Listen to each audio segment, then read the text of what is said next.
The same way that people communicate differently, whether it's English, Spanish, Chinese, or Arabic, people give and receive love differently. In other words, some people say that there are 5 ways to communicate and express your love. And this is according to Gary Chapman, author of The 5 Love Languages: How to Show Heartfelt Commitment to Your Mate. The book has sold hundreds of thousands of copies since it came out in 1992. Since then, various people have reviewed the book, and it has received mostly positive feedback, and even religious clergy of various faiths have reviewed this book and given it positive criticism. So he must be onto something. And the basic idea is that people prefer different ways of giving and receiving love. And if we can identify that, then we can understand each other better and show affection better. Chapman says that there are only 5, and each person has a primary and secondary language.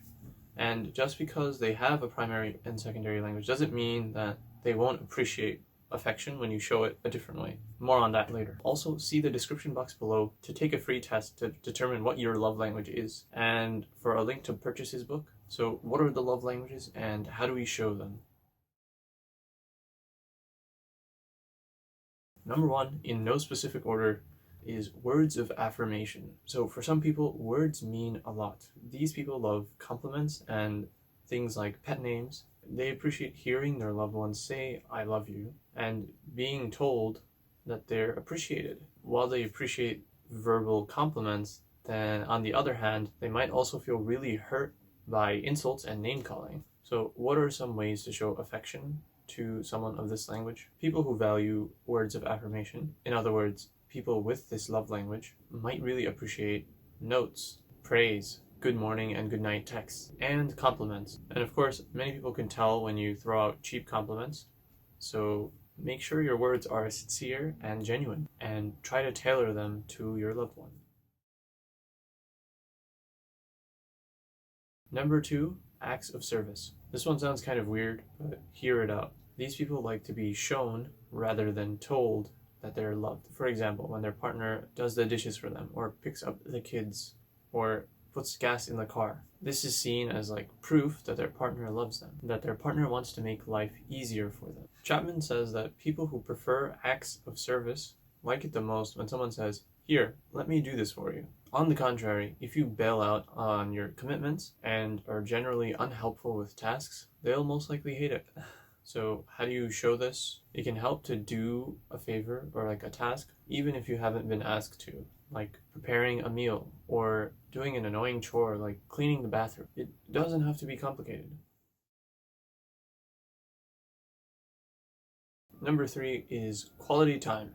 It's exactly what it sounds like. People who prefer quality time enjoy spending time with their partner, and that could be regardless of the location. One way to grind their gears is to use your phone while being with them. These people want to feel like their partners are interested in what they have to say, how they're feeling, and what they want to do with their time. They'll get hurt if they don't feel listened to or special. How to show it?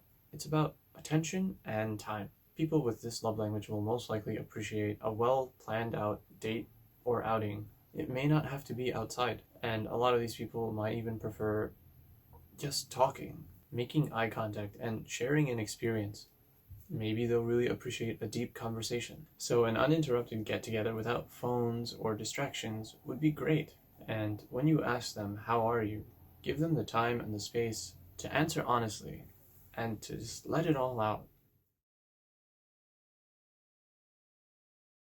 Number 4 is physical touch. It can refer to intimacy, but it doesn't have to. People with this love language appreciate being held, or having a hand on their shoulder, or being massaged or caressed, having someone ruffle their hair or play with their hair, or having their back rubbed when they feel sad or sick. Hugs and kisses are great, but not holding someone or touching someone with this love language can make them feel really alone and hurt. How to show it?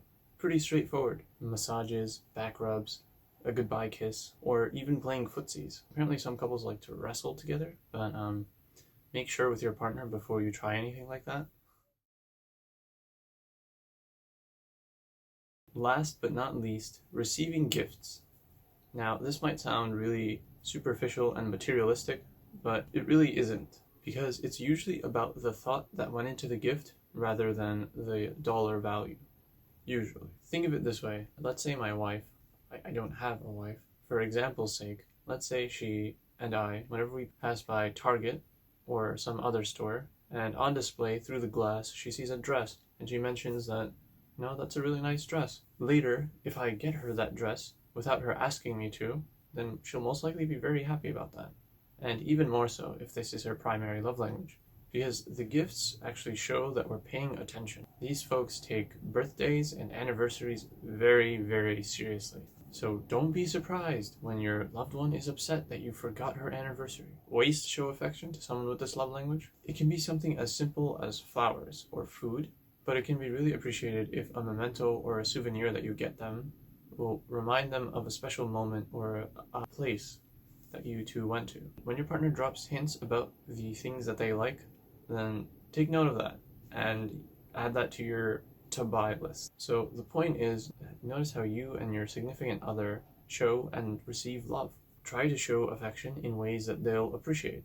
Now, what I mentioned earlier was that just because someone's primary love language is words of affirmation, it doesn't mean that they won't appreciate getting gifts or physical touch. The point is not to be obsessive and competitive. Just try to understand your partner and love them in ways that they'll appreciate the most. Be patient and good luck.